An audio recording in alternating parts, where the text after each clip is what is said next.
तो म्हणजे भूबाह्य बले किंवा त्याला आपण भूबाह्य प्रक्रिया असं देखील म्हणू शकतो. इंग्लिशमध्ये म्हटलं जातं त्याला एक्झोग्राफिक प्रोसेसेस. तर लक्षात येते, तर तो एक्झोजेनिक प्रोसेसेस म्हटलं जातं किंवा एक्झोजेनिक फोर्सेस.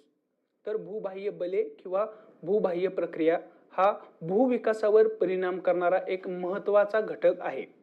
आता भूबाह्य प्रक्रिया या शब्दामध्येच कळून येतं आपल्याला की पृथ्वीच्या बाहेर या प्रक्रिया घडतात किंवा पृथ्वीच्या बाहेर ही बले भूपृष्ठावरती काम करतात आणि त्याच्यामुळे आपल्याला पृथ्वीवरती जी काही भूरूपे दिसतात त्यांच्यावरती परिणाम होतो, त्यांच्यावरती बदल होतो. आता उदाहरण घेतल्यानंतर आपल्याला कळेल, पृथ्वीवरती नदी वाहते. नदी वाहत असताना ती तिच्या मार्गामध्ये काय करत जाते, तर त्या मार्गामध्ये तिच्या जे जे काही येईल ते जर मऊ असेल म्हणजे माती असेल तर ती त्या नदीच्या पाण्याबरोबर वाहत जाते. एखादा ठिसूळ खडक असेल तर तो खडक नदीच्या पाण्यामध्ये फुटतो आणि त्या नदीच्या पाण्यामध्ये त्या खडकाचे तुकडे देखील वाहत जातात. बरोबर आहे. वाऱ्याचं उदाहरण घेतलं तर वारा जो आहे, जर वेगाने वारा वाहत असेल तर जमिनीवरची जी मृदा आहे, माती आहे, तिचे कण त्या वाऱ्याबरोबर उडून जातात. जमिनीवरचे हलके पदार्थ उडून जातात. वाळवंटामध्ये वाऱ्याचा वेग प्रचंड असतो, तर तिथे टेकड्याच्या टेकड्या एका ठिकाणाहून दुसऱ्या ठिकाणी, वाळूच्या ज्या टेकड्या असतात ते एका ठिकाणाहून दुसऱ्या ठिकाणी जातात वाऱ्याबरोबर. तर हा बदल जो आहे तर हे वारं करत असतं किंवा वाहणारं पाणी हा बदल भूपृष्ठावरती करत असतात.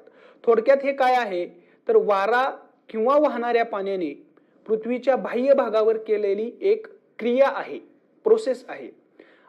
आणि या वारा किंवा वाहत्या पाण्याने पृथ्वीच्या बाह्य भागावर लावलेलं एक बल आहे किंवा फोर्स आहे. बरोबर आहे. आता या बल लावण्यासाठी किंवा या भूबाह्य क्रिया होण्यासाठी ऊर्जा तर पाहिजे, कारण ऊर्जेशिवाय कोणतीही क्रिया होत नाही. ही ऊर्जा कुठून मिळते? वाहणाऱ्या वाऱ्याला किंवा वाहणाऱ्या पाण्याला किंवा समुद्राच्या लाटा असतील त्यांना. हिमनदी देखील वाहते, तर त्या हिमनदीला वाहण्यासाठी, या सगळ्या कारकांना वाहण्यासाठी, क्रिया करण्यासाठी ऊर्जा कुठून मिळते? तर लक्षात ठेवा की पृथ्वीच्या बाह्य भागावर जी काही प्रक्रिया होतात किंवा ज्या भूबाह्य प्रक्रिया होतात किंवा जी भूबाह्य बले कार्य करतात त्यांचा ऊर्जेचा अंतिम स्रोत हा सूर्य असतो. तो थेट जरी कार्य करत नसला तरी अप्रत्यक्षरित्या सूर्यापासूनच त्यांना ऊर्जा मिळते. म्हणजे वारा वाहतो. वारा का वाहतो? तर दोन ठिकाणामध्ये जेव्हा हवेचा दाब आहे त्याच्यामध्ये फरक निर्माण होतो, म्हणजे एका ठिकाणचा दाब जास्त होतो, एका ठिकाणचा दाब कमी होतो, तेव्हा जास्त दाबाकडील हवा कमी दाबाकडे वाहते. पण हा दाबामधला फरक कसा निर्माण होतो? तर तापमानामध्ये फरक झाल्यामुळे. आणि तापमानामध्ये फरक कसा निर्माण होतो? तर सूर्याच्या उष्णतेचं डिस्ट्रीब्युशन जे आहे ते विविध प्रकारे झाल्यामुळे तापमानामध्ये फरक होतो, त्यामुळे हवेच्या दाबामध्ये फरक होतो आणि हवेच्या दाबामध्ये फरक झाला किंवा डिफरन्स तयार झाला की मग वारे वाहतात. पावसाचंही तसंच आहे किंवा वाहणाऱ्या पाण्याचं. वाहणारं पाणी जे आहे ते कधी वाहतं? पाऊस पडल्यानंतर. पाऊस कधी पडतो? जेव्हा बाष्प तयार होतं तेव्हा. आणि बाष्प तयार होण्यासाठी पुन्हा सौर ऊर्जेची गरज असते. समुद्राच्या ज्या लाटा तयार होतात त्या लाटा कशामुळे तयार होतात? एक तर वारा वाहतो समुद्रावरून, त्या वाऱ्यामुळे लाटा तयार होतात, किंवा दुसरी गोष्ट म्हणजे समुद्राचे प्रवाह असतात. उष्ण प्रवाह, शीत प्रवाह हे शब्द आपण ऐकलेले आहेत. तर समुद्राचं पाणी हे वाहत असतं. ते वाहतं का? तर तापमानामध्ये फरक झाल्यामुळे समुद्राचं पाणी देखील वाहतं. तर अंतिमतः जर सगळ्या कारकांचा विचार केला आपण किंवा सगळ्या बाह्य क्रियांचा विचार केला तर सगळ्यात शेवटी ऊर्जेचा स्रोत हा सूर्य असलेला आपल्याला दिसून येतो. मग इथे एक महत्त्वाचं वाक्य अंडरलाईन करून ठेवायचं, ते म्हणजे भू अंतर्गत बले जी आपण पाहिली त्यांच्या ऊर्जेचा स्रोत म्हणजे पृथ्वीच्या अंतर्गत भागात होणारी रेडिओ ऍक्टिव्ह प्रोसेस. बरोबर आहे. तर भूबाह्य बले जी आहेत त्यांच्या ऊर्जेचा स्रोत म्हणजे सूर्य. हे दोन घटक किंवा हे जे वाक्य आहे ते अत्यंत महत्त्वाचं आहे की भू अंतर्गत बलाच्या ऊर्जेचा स्रोत म्हणजे पृथ्वीच्या अंतर्गत भागात होणाऱ्या रेडिओ ऍक्टिव्ह प्रक्रिया, तर भूबाह्य बलांमध्ये किंवा भूबाह्य प्रक्रियामध्ये ऊर्जेचा स्रोत हा सूर्य असतो. तर हे लक्षात ठेवणं गरजेचं आहे. आता मी सांगितल्याप्रमाणे वातावरणामध्ये जे काही तापमान आणि वातावरणामध्ये जो असणारा पर्जन्य जे आहे तर हे दोन वातावरणाचे घटक आहेत, तापमान आणि पर्जन्य किंवा पाऊस. तर हे दोन घटक मोठ्या प्रमाणामध्ये किंवा प्रामुख्याने पृथ्वीच्या पृष्ठभागावरती परिणाम करतात. तापमानामुळे वारा वाहतो किंवा तापमानामुळे समुद्राच्या लाटा तयार होतात किंवा पाऊस पडल्यामुळे पर्जन्य जे आहे पाऊस पडल्यामुळे तर पावसाचं पाणी वाहतं जमिनीवरून. तर आणि हे वाहणारं पाणी, वारा, लाटा याच काय करतात, जमिनीच्या पृष्ठभागावरती बदल करण्याचं काम करतात, भूविकासावरती परिणाम करण्याचं काम करतात. म्हणून तापमान आणि पर्जन्य हे वातावरणातले दोन प्रमुख घटक आहेत की जे भूविकासावरती मोठ्या प्रमाणामध्ये काय करतात, परिणाम करतात किंवा भूविकासाच्या प्रक्रियेवरचं नियंत्रण करतात. मग आता मी जे काही सांगितलं की पृथ्वीच्या पृष्ठभागावर अशा वेगवेगळ्या बाहेरून क्रिया होत असतात, प्रक्रिया होत असतात. मग या प्रक्रियामुळे किंवा या क्रियामुळे मग होतं काय, तर लक्षात घ्या की वाहणारं पाणी असेल, वाहणारा वारा असेल किंवा समुद्राच्या किनाऱ्यावरती येणाऱ्या लाटा असतील, तर या सगळ्या गोष्टींमुळे काय परिणाम होतो, तर पृथ्वीचा जो पृष्ठभाग आहे, पृथ्वीवर जे भूरूप आहे त्याच्यामध्ये बदल होतो. म्हणजे सांगितल्याप्रमाणे नदीचं पाणी वाहत गेल्यामुळे एखाद्या नदीच्या मार्गामध्ये जर खडक असेल तर तो काही वर्षानंतर त्या सततच्या नदीच्या पाण्याच्या वाहण्यामुळे तो खडक नाहीसा होतो, त्या नदीच्या पाण्याबरोबर वाहून जातो.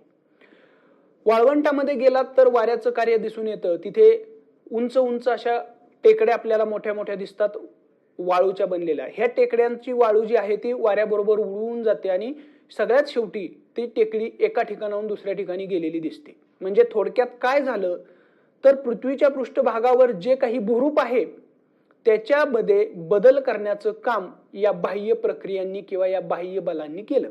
बरोबर आहे. मग आता एकंदरीत त्या स्वरूप जर बघितलं त्या बदलाचं, म्हणजे नेमका काय बदल होतोय पृथ्वीच्या पृष्ठभागावरती, तर पृथ्वीच्या पृष्ठभागाचं अनाच्छादन होतंय, म्हणजेच इंग्लिशमध्ये अनकव्हर होतंय. थोडक्यात काय, तर पृथ्वीचा पृष्ठभाग हा काढून टाकला जातोय. म्हणजे पाणी वाहत गेलं की पृथ्वीच्या पृष्ठभागावर किंवा जिथून पाणी वाहतंय तिथे जी काही माती आहे ती काढून टाकली जाते त्या वाहणाऱ्या पाण्याबरोबर.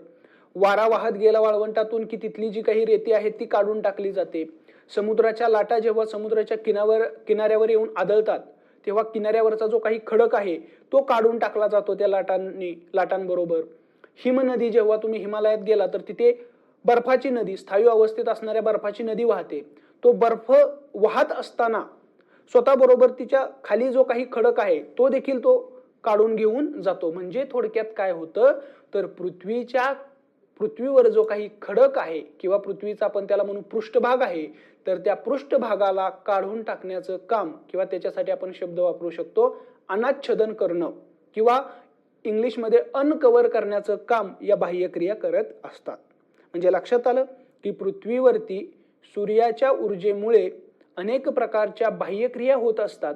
त्या बाह्यक्रिया पृथ्वीच्या पृष्ठभागावरती बदल करण्याचं काम करतात. तो बदल काय असतो, तर तो बदल असतो पृथ्वीचा पृष्ठभाग काढून टाकणं किंवा पृथ्वीच्या पृष्ठभागावर जे काही आवरण आहे ते आवरण काढणं. बरोबर आहे. मग ते खडकाचं असू द्यात, मातीचं असू द्यात, कशाचं असू द्यात, ते काढून टाकणं. हे काही अचानकपणे घडत नाही, याला खूप वर्ष लागतात, हे सावकाश घडत असतं. नदी वाहत असताना तिच्या मार्गात आलेला जो खडक आहे तो काही 1-2 वर्षामध्ये अचानकपणे नाहीसा होत नाही, त्याला शेकडो वर्ष जावी लागतात, तेव्हा तो खडक थोडा थोडा करत निघून जातो. तर लक्षात आलं, तर पृथ्वीच्या पृष्ठभागावर जे आवरण आहे ते काढून टाकण्याचं काम ही बाह्य बले करत असतात किंवा बाह्य प्रक्रिया करत असतात. मग आता हे जे काही अनाच्छादन किंवा अनकव्हर होतंय ते कशा प्रकारे होतं, तर यामध्ये 4 प्रक्रियांच्या मार्फत हे पृथ्वीच्या पृष्ठभागावरचं आवरण काढण्याचं काम होतं. तर या 4 प्रक्रिया कोणत्या आहेत ते लक्षात घ्या. पहिली प्रक्रिया आहे अपक्षय, त्याला इंग्लिशमध्ये म्हटलं जातं वेदरिंग. दुसरी प्रक्रिया आहे अपक्षरण, ज्याला इंग्लिशमध्ये म्हटलं जातं एरोजन. तिसरा आहे वहन, ज्याला ट्रान्सपोर्टेशन म्हणतो. आणि चौथी आहे निक्षेपण किंवा संचयन, ज्याला इंग्लिशमध्ये म्हटलं जातं डिपोजिशन. आता या प्रक्रिया काय आहेत ते समजून घ्या थोडक्यात. अपक्षय म्हणजे काय, तर पृथ्वीवरती जो खडक आहे, कठीण खडक आहे, तो खडक जागच्या जागी ठिसूळ बनणं. म्हणजे खडकाच्या जो काही बाहेरचा भाग आहे त्याच्यावरती जे कण असे कठीण असे कण आहेत, तो एक एकसंध असा खडक आहे, तो खडक ठिसूळ बनणं, त्याच्या पृष्ठभागावरचे कण जे आहेत ते मोकळे मोकळे होणं, या प्रक्रियेला म्हणायचं अपक्षय होणं. थोडक्यात काय तर खडक जो आहे तो कठीण खडक तो वीक बनून जातो, वीक बनतो तो खडक, बरोबर आहे, त्याला म्हणतो आपण अपक्षय, वेदरिंग. दुसरी म्हणजे अपक्षरण. अपक्षरण म्हणजे काय तर जो खडक आहे त्याचे जे सुट्टे सुट्टे असे मोकळे झालेले कण आहेत अपक्षयामुळे, ते कण त्या खडकापासून बाजूला करणे, आणि यासाठी काहीतरी त्याच्यावरती गतिज ऊर्जा कार्य करावं लागतं. म्हणजे ते खडकाचे कण अपक्षयामुळे मोकळे झाले, पण ते त्या खडकापासून दूर करायचे असतील तर आपल्याला त्याच्यावरून काहीतरी फिरवावं लागेल. मग ते पाणी वेगाने जावं लागेल किंवा वारा जोराने जावं लागेल किंवा काहीतरी त्याच्यावरती जोरात आपटावं लागेल, तेव्हा ते कण बाजूला होतील. तर अशा पद्धतीने खडकाचे मोकळे झालेले कण बाजूला करणे याला किंवा या प्रक्रियेला आपण म्हणतो अपक्षरण. लक्षात आलं अपक्षरण? ओके. वहन म्हणजे काय तर हे बाजूला केलेले कण स्वतः बरोबर एका ठिकाणाहून दुसऱ्या ठिकाणी वाहून नेणं, याला म्हणतो आपण वहन. लक्षात आलं? वहन, ट्रान्सपोर्टेशन, की खडकाचे मोकळे केलेले वेगळे केलेले कण हे एका ठिकाणाहून दुसऱ्या ठिकाणी वाहून नेणं. मग ते पाण्याबरोबर असू द्यात, वाऱ्याबरोबर असू द्यात, समुद्राच्या लाटेबरोबर असू द्यात किंवा इतर कोणत्याही कारकाबरोबर ते कण एका ठिकाणाहून दुसऱ्या ठिकाणी नेणं, त्यालाच आपण म्हणतो वहन किंवा ट्रान्सपोर्टेशन. चौथा आहे निक्षेपण म्हणजे संचयन. आता हे सोबत नेलेले कण जे आहेत ते जेव्हा सखल भाग येतो, खोलगट भाग येतो, तिथं ते कारक थांबतं. मग पाणी असेल, हवा असेल, ते थांबतं आणि तिथं त्याचं निक्षेपण होतं. त्याने जे सोबत कण आणलेले आहेत खडकाचे, ते कण त्या ठिकाणी साठवले जातात, संचित केले जातात, निक्षेपित केले जातात किंवा डिपॉझिट केले जातात, आणि अशा पद्धतीनं त्याचं निक्षेपण होतं. मग आता बघा, या 4 प्रक्रिया पृथ्वीच्या पृष्ठभागावर घडत असतात, आणि या 4 प्रक्रियांच्या माध्यमातून जी काही बाह्य बले आहेत किंवा बाह्य प्रक्रिया आहेत त्या आपल्या पृष्ठभागावर घडतात आणि त्या पृथ्वीच्या पृष्ठभागावर असणाऱ्या भूरूपामध्ये बदल घडवून आणतात. म्हणजे आज असणारा एखादा एक छोटासा खडक घ्या की तो खडक आज कठीण अवस्थेत आहे, तो ठिसूळ बनला म्हणजे त्याचा अपक्षय झाला. आता ठिसूळ बनल्यानंतर त्याचे कण थोडे वेगळे झालेत, सुट्टे सुट्टे झालेत, पण आता ते त्या खडकावरच आहेत, चिकटून आहेत, पण ते आता काय झालेत, सुट्टे झालेत. त्याच्यावरती जोराने नदी वाहत आली. आता ते कण सुट्टे झालेले असल्यामुळे नदीच्या पाण्याबरोबर ते कण काय जातात, निघून येतात लगेच खडकाचे. अपक्षय झाला नसता तर खडकाचे कण निघले नसते, पण अपक्षय झाल्यामुळे त्या खडकाचे कण लगेच त्या नदीच्या पाण्यामध्ये मिक्स झाले. आता याला आपण म्हणतो अपक्षरण, बरोबर. आता हेच कण नदीच्या पाण्याबरोबर वाहत जातात पुढे, त्याला आपण म्हणतो वहन. पुढे ही नदीचा वेग हळूहळू कमी होत जातो. सपाट भागामध्ये जेव्हा नदी येते तेव्हा तिचा वेग अतिशय कमी होतो. वेग कमी झाला की तिच्यातले कण आहेत ते तळाशी जायला सुरुवात होते आणि तळावरती ते साचतात, त्याला म्हणतो आपण निक्षेपण. आता 4ही प्रक्रिया कळल्या. आपण उदाहरणासाठी नदीचं उदाहरण घेतलं की जेणेकरून या प्रक्रिया समजाव्यात. लक्षात आलं? मग आता आपण एक एक प्रक्रिया पाहूयात डिटेलमध्ये. मग पहिल्यांदा पाहतोय आपण अपक्षय, वेदरिंग. मग मी म्हटल्याप्रमाणे अपक्षय म्हणजे काय तर खडकाचं ठिसूळ होणं, पण जागच्या जागी ठिसूळ होणं. खडक जो आहे तो ठिसूळ बनतो, वीक बनतो, पण तो त्याचे कण जे आहेत ते त्या खडकावरच राहतात. ते थोडेसे वेगळे होतात पण ते त्या खडकावरच राहतात. याला म्हणतो आपण अपक्षय होणं किंवा त्या खडकाचा क्षय होणं, बरोबर आहे. इथे कणांची हालचाल होत नाही हे लक्षात घेणं गरजेचं आहे. आता या अपक्षयाची कारणे आहेत आणि त्या कारणावरून अपक्षय कशा पद्धतीने घडतो, एखादा खडक कसा ठिसूळ बनतो, याच्यावरून अपक्षयाचे 3 प्रकार आहेत. एक आहे रासायनिक अपक्षय, केमिकल वेदरिंग. दुसरा आहे यांत्रिक अपक्षय किंवा कायिक अपक्षय, त्याला इंग्लिशमध्ये म्हटलं जातं मेकॅनिकल वेदरिंग. आणि तिसरा आहे जैविक अपक्षय, बायोलॉजिकल वेदरिंग. आता हे 3 वेगवेगळ्या प्रकारे खडक ठिसूळ बनण्याची प्रक्रिया घडून येते किंवा अपक्षयाची प्रक्रिया घडून येते आणि त्याच्यावरून हे प्रकार आहेत. मग पहिला पाहूयात आपण रासायनिक अपक्षय, केमिकल वेदरिंग. तर या नावावरूनच लगेच कळेल की खडक जो आहे तो ठिसूळ बनतो त्याचं कारण म्हणजे रासायनिक अभिक्रिया. त्या खडकावरती वेगवेगळ्या रासायनिक अभिक्रिया होतात आणि त्या रासायनिक अभिक्रियांमुळे तो खडक ठिसूळ बनतो. आपण पहिल्यांदाच पाहिलेलं आहे की खडकामध्ये वेगवेगळ्या प्रकारची खनिजे असतात आणि ही खनिजे रासायनिक दृष्ट्या क्रियाशील असतात. योग्य परिस्थिती निर्माण झाली की ते अभिक्रिया करतात. म्हणजे काय तर पाणी खडकावरती आलं की त्या खडकामध्ये अशी काही खनिजे असतील की जी त्या पाण्यामध्ये विरघळू शकणारी असतील. मग ती खनिजे काय होणार त्या पाण्यामध्ये विरघळतील. खनिजे पाण्यामध्ये विरघळल्यानंतर ती पाण्याबरोबर निघून जातील. बरोबर आहे.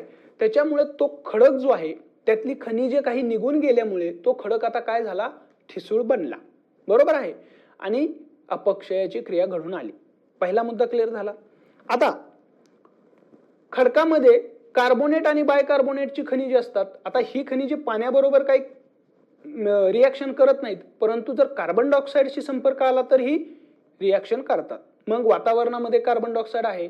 जेव्हा हा कार्बन डायऑक्साईड या खडकामधल्या कार्बोनेट किंवा बायकार्बोनेटशी संयोग पावतो किंवा अभिक्रिया करतो तेव्हा त्या खडकाचं काय होतं अपक्षय होतं. तो खडक ठिसूळ बनतो. तसंच खडकामध्ये अशी काही खनिजे असतात की जी पाण्यामध्ये मिक्स नाहीत होत पण पाण्याला स्वतःमध्ये शोषून घेतात. तर अशा पद्धतीनं देखील काय होतं की ती खनिजे पाण्याला शोषून घेतल्यामुळे त्यांचं आकारमान वाढतं. ती प्रसरण पावतात आणि ती प्रसरण पावल्यामुळे खडकाला मग भेगा पडतात, तडे जातात आणि मग खडक काय होतो एकसंध न राहता तो ठिसूळ बनतो. लक्षात आलं. तसंच खडकावरती ऑक्सिजन हायड्रोजन या वायूंची देखील अभिक्रिया होते कारण त्यामध्ये ऑक्सिजन हायड्रोजनची रिॲक्शन करणारी काही खनिजे असू शकतात आणि ती जेव्हा या वायू बरोबर रिॲक्ट होतात किंवा अभिक्रिया करतात तेव्हा खडक ठिसूळ बनतो. तर अशा वेगवेगळ्या रासायनिक अभिक्रियांच्या माध्यमातून खडक ठिसूळ बनण्याची क्रिया घडून येते आणि यालाच आपण म्हणतो रासायनिक अपक्षय. लक्षात आलं. रासायनिक अपक्षय कशाला म्हणायचं. ओके. मग यातला पुढचा प्रकार पाहूयात. यांत्रिक अपक्षय किंवा त्याला कायिक अपक्षय असंही म्हटलं जातं आणि इंग्लिशमध्ये त्याला म्हटलं जातं मेकॅनिकल वेदरिंग. तर ते काय आहे ते आता पाहूयात. जो कायिक अपक्षय आहे तो कोणत्याही रासायनिक क्रियेने होत नाही तर भौतिक अशा बलाने होतो. यांत्रिक बलाने होतो. यांत्रिक फोर्स त्याला मेकॅनिकल फोर्स मुळे हा बदल काय होतो किंवा हा अपक्षय घडून येतो. कोणता तरी फोर्स त्या खडकावरती कार्य करतो यांत्रिक फोर्स किंवा मेकॅनिकल फोर्स आणि त्या मेकॅनिकल फोर्समुळे खडक ठिसूळ बनण्याचं काम होतं. मग उदाहरण दिलं की ते लक्षात येईल तुमच्या. एक म्हणजे एक खडक आहे त्या खडकावरती 10-12 मीटर उंचीचा किंवा जाडीचा असा मातीचा थर आहे. बरोबर आहे. आणि त्या एवढ्या जाडीच्या मातीच्या थराचं वजन तिच्या खाली असणाऱ्या खडकावरती पडलेलं आहे. त्याच्यामुळे तो खडक दाबाखाली आहे. बरोबर आहे. आता काय होतं की वीट भट्टीवाल्या माणसाला ती माती पाहिजे आहे आणि त्याने ती माती विकत घेतली. तिथली माती त्यानं काढून नेली. आता काय झालं की त्या खडकावर जो मातीचा थर होता तो कमी झाला. त्या मातीचं वजन कमी झालं. खडकावरचा दाब कमी झाला आणि त्याच्यामुळे खडक आता काय होणार आहे दाबाखाली न राहता तो त्याच्यावरचा दाब कमी झाल्यामुळे तो थोडा प्रसरण पावतो आणि प्रसरण पावल्यामुळे खडक हा स्थायू पदार्थ आहे. तो प्रसरण जेव्हा पावतो तेव्हा त्याला तडे जातात. थोडक्यात तो ठिसूळ बनतो. तर याला म्हणायचं यांत्रिक अपक्षयाचं उदाहरण. लक्षात आलं. इथे कुठलीही रासायनिक अभिक्रिया झाली का नाही. इथे काय झालं फोर्स लागला. कोणता फोर्स लागला तर त्या खडकाच्या स्वतःच मध्ये असणारा जो काही मॉलिक्युलर ट्रेस असतो तर त्यानं तेथे कार्य केलं. खरं तर हा सायन्सचा भाग आहे. एवढ्या डीपमध्ये जाण्याची आपल्याला गरज नाही. पदार्थामध्ये मॉलिक्युल्स असतात. त्या मॉलिक्युल्समध्ये अट्रॅक्शन असतं. त्यांच्यावरती एकमेकांना एकत्र धरून ठेवणारा फोर्स असतो आणि त्यांच्यावरचा दाब कमी झाला की तो फोर्स काय करतो थोडा कमी होतो त्यांच्यावरचा दाब आणि ते जे मॉलिक्युल्स आहेत ते थोडे दूर होतात एकमेकापासून म्हणजे प्रसरण पावतात आणि मग त्या खडकाला तडे जातात. तर ही एक वैज्ञानिक संकल्पना आहे. एवढं लक्षात किंवा एवढं जर डीप जाण्याची गरज नाही. पण एवढं लक्षात ठेवायचं की खडकावरचा दाब कमी झाला की खडक प्रसरण पावतो आणि त्याचं काय होतं त्याला तडे जाऊन खडकाचं अपक्षय घडून येतं. याला म्हणू शकतो आपण यांत्रिक अपक्षय. आणखी एका पद्धतीने यांत्रिक अपक्षय होतो. कसा. तापमानामधल्या बदलानं. म्हणजे दिवसा खडक जर भूपृष्ठावरती उघडा असेल आणि त्याच्यावरती दिवसा सूर्यप्रकाशामुळे तो गरम झाला तापला आणि रात्री पुन्हा थंडीमुळे त्याचं तापमान कमी झालं.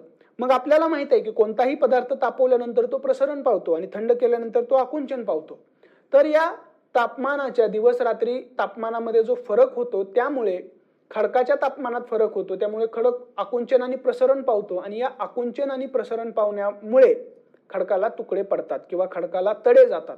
खडकाचा जो काही वरचा भाग आहे, बाहेरचा भाग आहे, त्याला पापुद्रे त्याचे वेगळे व्हायला सुरुवात होते, म्हणजे एक प्रकारे त्याचा अपक्षय होतो. हे देखील यांत्रिक अपक्षयाचंच उदाहरण आहे.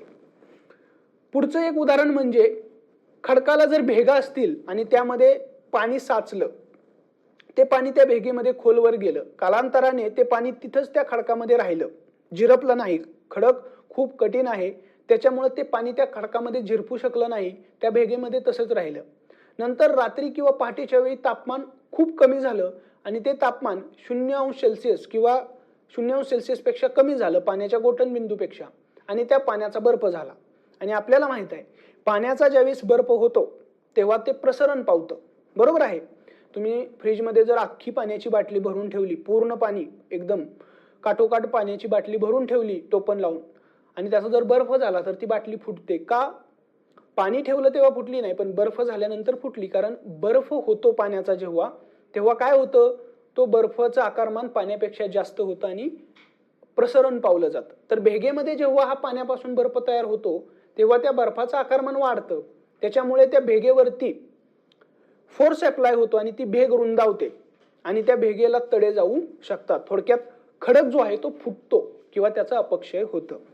तर अशा पद्धतीनं यांत्रिक अपक्षय घडून येतो. तर हे लक्षात घेणं गरजेचं आहे. पुढचा आता प्रकार लक्षात घ्या, तो आहे जैविक अपक्षयाचा. जैविक अपक्षय किंवा त्याला इंग्लिशमध्ये आपण म्हणतो बायोलॉजिकल वेदरिंग. आता जैविक अपक्षय म्हणजे काय, तर जैविक क्रिया खडकावरती होतात. जैविक क्रिया म्हणजे काय, सजीवांच्या क्रिया होतात. म्हणजे माणूस, काही प्राणी, सूक्ष्मजीव हे खडकावरती क्रिया करतात. मग काय, कशा क्रिया केल्या जातात? उंदीर, घुस हे असतात, ते काय करतात, जमिनीमध्ये बिळे बनवतात आणि त्याच्यामुळे जमीन किंवा खडक जो आहे तो काय होतो, त्याला छिद्रे पडतात आणि तो पोखरला जातो, त्याचं अपक्षय घडून येतो, तो ठिसूळ बनतो, बरोबर आहे. तसंच माणूस देखील अनेक क्रिया करत असतो भूपृष्ठावरती. खाणी खोदत असतो, ते खाणी खोदत असताना तो वेगवेगळ्या प्रकारचे स्फोट करतो. त्या स्फोटामुळे खडकाला तडे जातात आणि खडक जो आहे तो ठिसूळ बनतो आणि या प्रकारे जैविक अपक्षय घडून येतो. जो अपक्षय सजीवांच्या कृतीमुळे घडून येतो त्याला आपण जैविक अपक्षय म्हणतो. जो अपक्षय रासायनिक अभिक्रिया झाल्यामुळे घडून येतो त्याला रासायनिक अपक्षय म्हणतो. तर जो अपक्षय यांत्रिक बलामुळे, यांत्रिक क्रियेमुळे घडून येतो त्याला आपण म्हणतो यांत्रिक अपक्षय. आणि अपक्षय म्हणजे काय, एका वाक्यात लक्षात ठेवायचं, खडक जागच्या जागी ठिसूळ बनणं, त्याच्या पृष्ठभागावरचे कण सुट्टे होणं. तर लक्षात आलं. अशा पद्धतीनं अपक्षयाचे 3 प्रकार आहेत. मग आता आपल्याला पाहायचंय अपक्षयाचं महत्व काय आहे. तर लक्षात घ्या की अपक्षयाचं 2 गोष्टीसाठी खूप महत्व आहे. एक म्हणजे याच्यानंतर जी आपण प्रक्रिया पाहणार आहोत ती म्हणजे अपक्षरणाची. हे अपक्षरण होण्यासाठी अपक्षय होणं गरजेचं आहे. आता उदाहरण दिलं की लक्षात येईल. तुम्ही एक स्टीलचा रॉड घ्या किंवा लोखंडाचा रॉड घ्या की जो गंजला नाहीये, बिगर गंजलेला नवीन असा लोखंडाचा रॉड घ्यायचा. आता त्या रॉडला सुई घेऊन तुम्ही टोचण्याचा प्रयत्न केला, तुम्हाला तिथे टोचता येईल का किंवा त्या लोखंडाचा कण बाजूला काढता येईल का तिथून? नाही, कारण ते कठीण आहे. पण हाच रॉड जर गंजला, काही दिवसानंतर पाणी, हवा याचा परिणाम होऊन तो गंजला, त्याच्यावरती तांबूस रंगाचा गंज तयार झाला. आता जर तुम्ही त्या सुईने तो गंज काढण्याचा प्रयत्न केला तर तुम्हाला शक्य आहे का? तर शक्य आहे. म्हणजेच काय झालं, तर गंजल्यानंतर तो लोखंडाचा रॉड काय झाला, ठिसूळ झाला आणि म्हणून तुम्हाला त्याचे जे काही ठिसूळ झालेला भाग आहे, कण आहेत ते लोखंडाचे, ते वेगळे करता आले, सहजरित्या वेगळे करता आले, बरोबर आहे. आणि हेच खडकाच्या बाबतीतही होतं. जोपर्यंत खडक कठीण आहे तोपर्यंत त्याच्यावरून पाणी वाहू द्या, वारा वाहू द्या, त्याचे कण वेगळे होणार आहेत का? नाही. जेव्हा तो खडक ठिसूळ बनेल, त्याचे कण सुट्टे बनतील, म्हणजेच त्याचा अपक्षय होईल, तेव्हाच त्याचं अपक्षरण होऊ शकतं. म्हणून अपक्षरण होण्यासाठी अपक्षय होणं खूप गरजेचं आहे आणि हे अपक्षयाचं महत्व आहे. तसंच आपल्याला जमिनीवरती जी माती दिसते, मृदा दिसते, ती मृदा तयार होण्यासाठी देखील खडकाचं बारीक बारीक कणात रूपांतर होणं गरजेचं आहे. आणि हे कोण करतं? अपक्षयामुळे खडकाचं बारीक बारीक कणात रूपांतर होतं. मग मृदा ही तर आपल्या जीवनासाठी खूप गरजेची आहे. मृदेशिवाय शेती नाही, शेतीशिवाय अन्न नाही. तर मृदा हे जे मानवाचं जीवन आहे एक प्रकारचं, ती निर्माण होण्यासाठी देखील या अपक्षयाची भूमिका महत्वाची आहे. तर अशा पद्धतीनं हे अपक्षयाचं महत्व आहे. एक म्हणजे अपक्षरण होण्यासाठी अपक्षय गरजेचं आहे आणि दुसरं म्हणजे माती तयार होण्यासाठी किंवा मृदा तयार होण्यासाठी.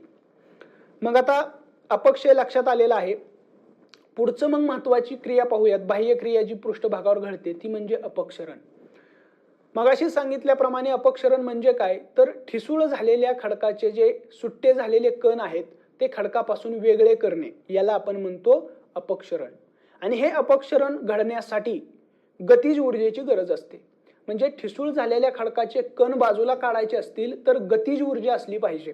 मग ती पाण्याची गतिज ऊर्जा असू द्यात, वाऱ्याची गतिज ऊर्जा असू द्यात, समुद्राच्या लाटेची गतिज ऊर्जा असू द्यात किंवा बर्फाच्छादित प्रदेशात वाहणाऱ्या हिमनदीची गतिज ऊर्जा असू द्यात. गतिज ऊर्जा असेल तर ते काय करता येतं? आपल्याला खडकाचे कण वेगळे करता येतात. म्हणून अपक्षरण करण्यासाठी आवश्यक असणारी ऊर्जा कोणती? तर ती गतिज ऊर्जा. हे कायम लक्षात ठेवणं गरजेचं आहे. आता मी सांगितल्याप्रमाणे अपक्षरणासाठी गतिज ऊर्जा लागते आणि गतिज ऊर्जा कोणत्या तरी कारकाच्या अंगी असते. बरोबर आहे. गतिज ऊर्जा जर पाहिजे असेल तर तुम्हाला कोणतं तरी कारक त्या ठिकाणी असलं पाहिजे. पाणी असलं पाहिजे, वारा असला पाहिजे किंवा समुद्राची लाट असली पाहिजे, हिमनदी असली पाहिजे. यापैकी काहीतरी कारक असला पाहिजे की ज्याच्याकडे गतिज ऊर्जा आहे आणि तो कारक जेव्हा या खडकावरती किंवा या खडकाच्या संपर्कात येतो तेव्हाच त्या खडकाचे कण आपल्याला वेगळे करता येऊ शकतात. म्हणजेच त्या खडकाचं अपक्षरण करता येऊ शकतं. तर लक्षात आलं अपक्षरण म्हणजे काय आणि अपक्षरणासाठी आवश्यक असणारी ऊर्जा कोणती. तसंच अपक्षरण होण्यासाठी कारकाची आवश्यकता असते हेही लक्षात घेणं गरजेचं आहे. हे 3 वाक्य लक्षात ठेवायची. कोणती? अपक्षरणासाठी गतिज ऊर्जेची गरज असते, अपक्षरण होण्यासाठी कारकाची गरज असते आणि अपक्षरणामध्ये खडकाचे ठिसूळ झालेले कण वेगळे केले जातात. हे 3 वाक्य एवढ्यात लक्षात ठेवायची. मग आता ही अपक्षरणाची दुसरी प्रक्रिया लक्षात आली. मग आता पुढची बाह्य प्रक्रिया घडते ती आपण पाहूयात. ती म्हणजे वहन. वहन किंवा ट्रान्सपोर्टेशन ही सोपं आहे. यामध्ये काय होतं की आता खडकापासून कण वेगळे केले. आता हे कण या खडकापासून दूर वाहून नेऊन दुसऱ्या ठिकाणी न्यायचेत. याला म्हणतो आपण वहन. पावसाच्या पाण्यामध्ये किंवा नदीच्या पाण्यामध्ये किंवा नदीने जेव्हा खडकाचे हे ठिसूळ कण स्वतःबरोबर वेगळे केले आणि ते स्वतःबरोबर वाहून नेले तर याला आपण म्हणणार वहन. वाऱ्याच्या बाबतीतही असंच, समुद्राच्या लाटेच्या बाबतीतही असंच आणि हिमनदीच्या बाबतीतही असंच. वहन सोपं आहे. एका ठिकाणाहून दुसऱ्या ठिकाणी त्या खडकाच्या वेगळ्या झालेल्या कणांचं वहन करणं याला आपण म्हणतो वहनाची प्रक्रिया किंवा ट्रान्सपोर्टेशन. आणि निक्षेपण तर सोपंच आहे की त्याच्यामध्ये हे वाहून नेलेले कण जे आहेत ते एका ठिकाणी दुसऱ्या ठिकाणी काय केले जातात? साठवले जातात, तिथे निक्षेपित केले जातात किंवा डिपोजिशन त्याचं त्या ठिकाणी होतं आणि यालाच आपण म्हणतो निक्षेपण किंवा डिपोजिशन. तर या 4 प्रमुख बाह्य प्रक्रियांच्या मार्फत जे पृष्ठभागावरती भूरूपे दिसतात त्यांच्या विकासावरती परिणाम होत असतो. तर हे लक्षात घेणं गरजेचं आहे. म्हणजे बघा आपला जो काही चॅप्टर आहे भूविकासावर परिणाम करणारे घटक, यामध्ये आपण काय पाहिलं? एक म्हणजे भूअंतर्गत बले किंवा भूअंतर्गत प्रक्रिया आणि दुसरं भूबाह्य बले. भूअंतर्गत प्रक्रियामध्ये आपण खंड निर्माण करणारी बले किंवा पर्वत निर्माण करणारी बले, मंद गतीने हालचाल करणारी बले, शीघ्र गतीने हालचाल करणारी बले हे त्यामध्ये पाहिलं. तर जो दुसरा भूबाह्य बलाचा प्रकार आहे त्यामध्ये आपण अपक्षय, अपक्षरण, वहन आणि निक्षेपण या 4 प्रक्रिया की ज्यांच्या मार्फत बाहेरचा जो पृष्ठभाग आहे पृथ्वीचा त्याच्या भूरूपांवरती परिणाम होतो ते आपण पाहिलं. तर या ठिकाणी आपला हा जो काही भूरूपांच्या विकासावर परिणाम करणारा चॅप्टर आहे जो आपण भारताच्या प्राकृतिक भूगोलामध्ये अभ्यासतोय तर तो या ठिकाणी संपतोय. पुढच्या लेक्चरला पुढचा